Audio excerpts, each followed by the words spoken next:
Hello, my name is Valdez. I'm the Executive Director of the Hispanic Association on Corporate Responsibility based out of Washington, D.C. It resonates quite well with the organization that I'm a part of. Our mission is the inclusion of Hispanics in corporate America commensurate with their economic contribution.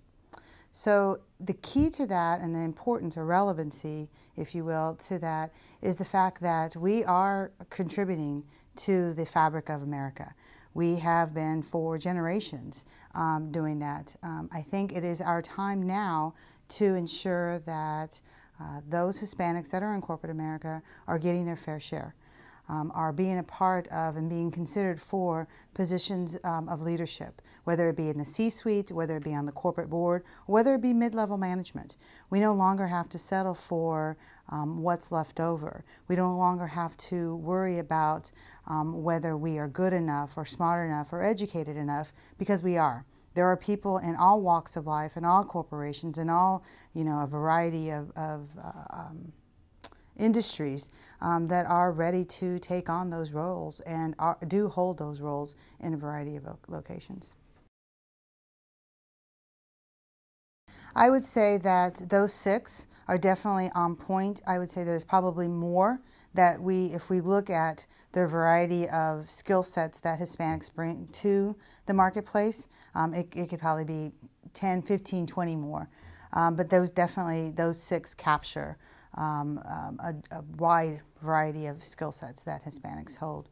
Personally, I think, and as I mentioned during one of my panel discussions, is that I have the general purpose mindset or responsibility or idea, if you will, that I have been given a lot of opportunity, and I have been given a lot of advantages that others may not have had the opportunity or advantage to be lucky to receive.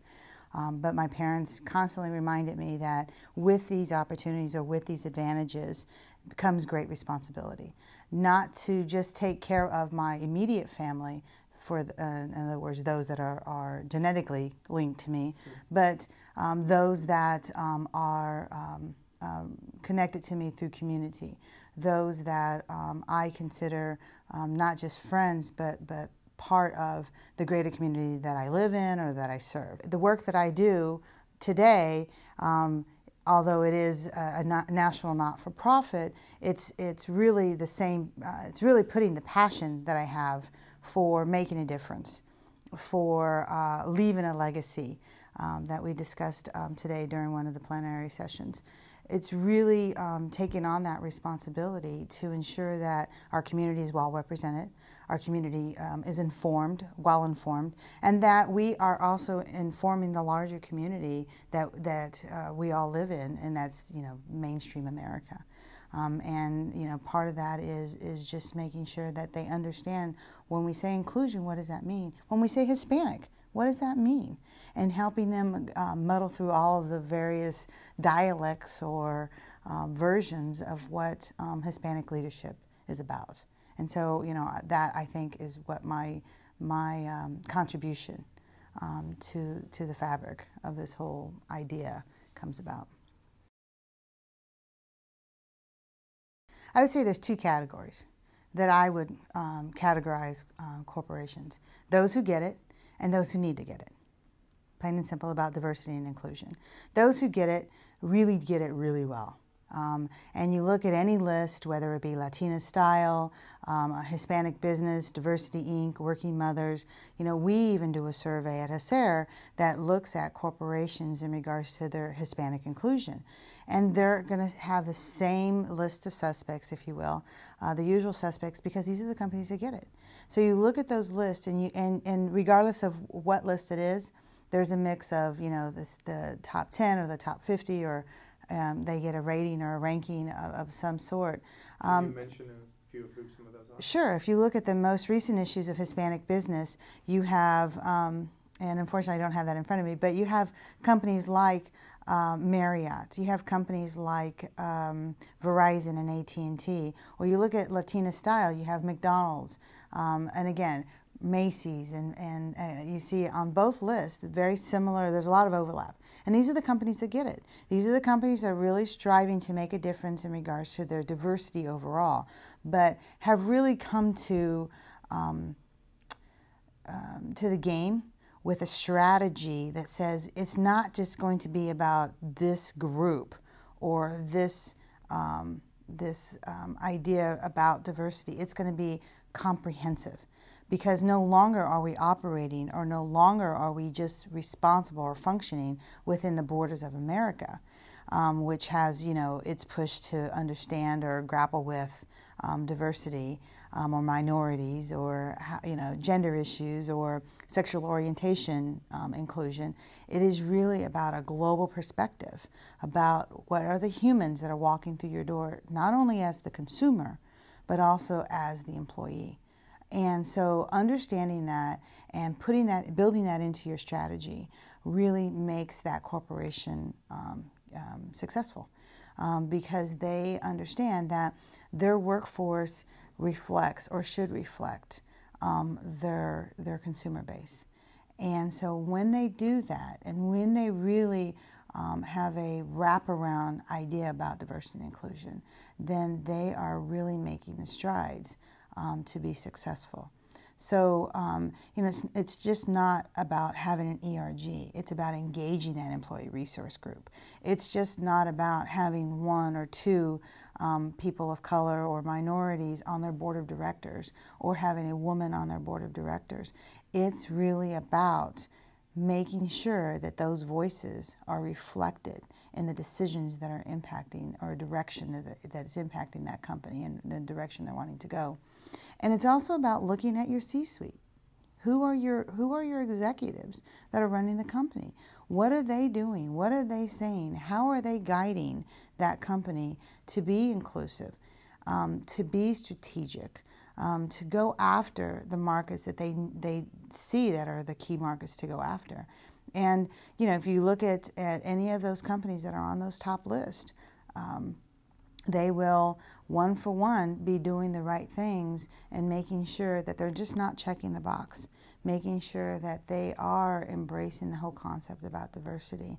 And then finally, at the end of the day, their return on investment. Investing in this group, investing in this retention strategy, investing in this recruitment strategy, it all accumulates to being the success that they need. One positive, my mother was a very active housewife. And we always laugh when we hear that word, housewife. What does that mean? But she was very active in the community. She was a den mom. She was a room mom. She was president of the PTA, but she was also president of the Latin American Democrat Club.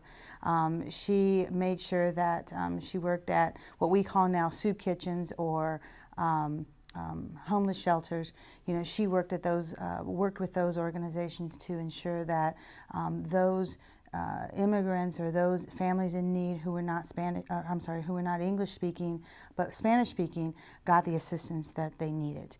And she was always the first to volunteer and to be active.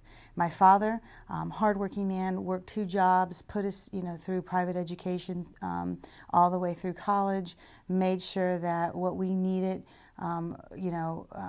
was always taken care of, and never had any question that or need that wasn't fulfilled.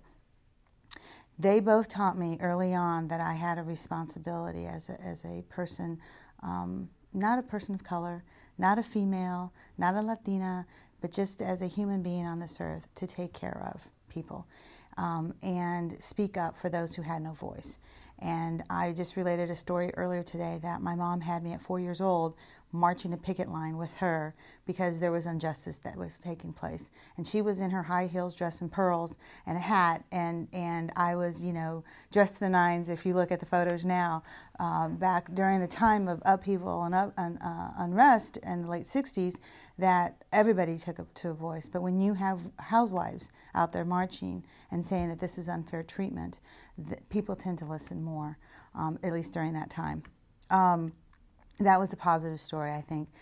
The negative was that I never saw myself, and our family never saw ourselves as anything but American or anything but, you know, Kansans, and I grew up in Kansas. One day when my sister and I, my older sister and I were walking home, this boy came upon us and accosted my sister and spit on us and called us spics. Neither one of us had any idea what that word meant because we just never had heard it before. And so when we came home and shared the story with our parents, they helped us understand what that meant and how it was beneficial for us to understand what that connotation carried, but also reminded us never to allow anyone to put us under a label or under a certain definition of how others wanted to define us. We were always responsible for defining who we were and our aspirations in life. And so that I carried with me, both positive and negative, as throughout my career, as helping people find it within themselves to be leaders, or find it within their responsibility to take on ownership and be successful. And I mentioned this earlier today, was that I always want to help people fish, to learn how to fish, because it's not fishing to literally find food, but it's fishing within yourself to find the greatness that everyone has the ability to be.